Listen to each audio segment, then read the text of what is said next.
સુરતમાં વધુ એક સ્કૂલની દાદાગીરી સામે આવી છે, તેથી વાલીઓમાં રોષ જોવા મળી રહ્યો છે। વેસુ વિસ્તારમાં આવેલી વ્હાઇટ લોટસ સ્કૂલ દ્વારા વિદ્યાર્થીઓને ઓનલાઈન શિક્ષણ બંધ કરી દેવામાં આવ્યું છે। આ સાથે સ્કૂલ દ્વારા પૂરી ફી ભરવા દબાણ કરાઈ રહ્યું હોવાનું હવે વાલીઓ કહી રહ્યા છે, જેને લઈને વાલીઓએ કલેક્ટર કચેરી પહોંચ્યા હતા, જ્યાં ડીઈઓ અને સુરત જિલ્લા કલેક્ટરને રજૂઆત કરી હતી।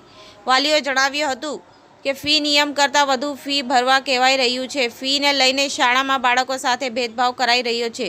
ફીને લઈ ઓનલાઈન અભ્યાસ પણ બંધ કરી દેવાયો છે। જો તમે ફી ભરશો તો તમારા બાળકનું સેમેસ્ટર ચાલુ કરીશું અને તેને પરીક્ષામાં બેસવા દઈશું, એમ કહેવામાં આવી રહ્યું છે। વાલીઓ સરકારના નિયમ પ્રમાણે ફી ભરવા તૈયાર છે, જો કે સ્કૂલ દ્વારા અન્ય ફી ભરવા દબાણ કરવામાં આવી રહ્યું છે।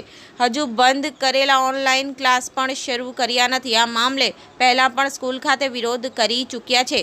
શહેરમાં છેલ્લા ઘણા દિવસોથી શાળાઓ સામે વાલીઓ વિરોધ પ્રદર્શન કરી રહ્યા છે। કોરોના કાળમાં વાલીઓ ફી ન ભરી શકતા હોવાના બહાને ધરીને વિરોધ કરી રહ્યા છે। બીજી તરફ શાળાઓમાં દ્વારા ફી ભરનાર ઓનલાઈન એજ્યુકેશન બંધ કરી દેવામાં આવ્યા છે।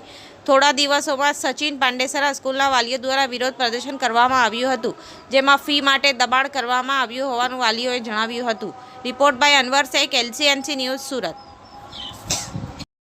मैं वाइट लोटस स्कूल के अगेंस्ट में कंप्लेन करने आया हूँ, जो हमसे 75% से भी ज़्यादा फीस चार्ज कर रहे हैं। गवर्नमेंट गाइडलाइन के हिसाब से हमको कोई प्रॉब्लम नहीं है, बट उससे ज़्यादा एक्स्ट्रा चार्जेस पे करने के लिए प्रेशर बनाया जा रहा है। तो कलेक्टर साहब से रिक्वेस्ट है कि इसके अंदर वो थोड़ा इंटरफेयर करे और हमें जस्टिस दिलाए।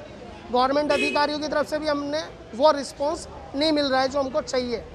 कितने स्टूडेंट लोग हैं यहाँ पर 45 to 50 पेरेंट्स आए हुए हैं जो इस बारे में कंप्लेन करना चाहते हैं। आपकी मांग क्या है? मेरा नाम मनीष गांधी है।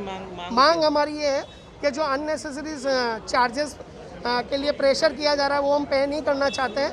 As per government guideline 75% tuition fee हम पे करने के लिए एग्री है।